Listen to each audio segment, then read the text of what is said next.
మీద కనికరపడి, నువ్వు చంపాలనుకుంటే నన్ను చంపు, నాశనం చేయాలనుకుంటే నా వంశాన్ని చేయి, వాళ్ళని బ్రతకని. ఎట్లా ఈక్వల్ అవుతారండి మోషేతో? ఇప్పుడు చెప్పండి. మోషే విశ్వాస్యతలో పాస్ అయ్యాడా లేదా?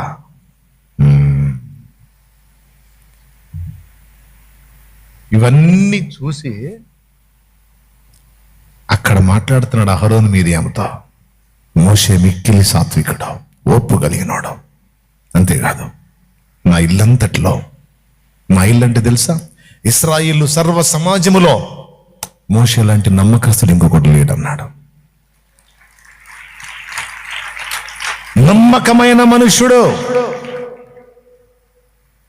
నేను వాళ్ళని చంపుతానంటే, లేదు లేదు నన్ను చంపు, వాళ్ళని వదిలేసేయమని వాళ్ళ కోసం తన ప్రాణాన్ని పణంగా పెట్టడానికి ఇష్టపడ్డాడు.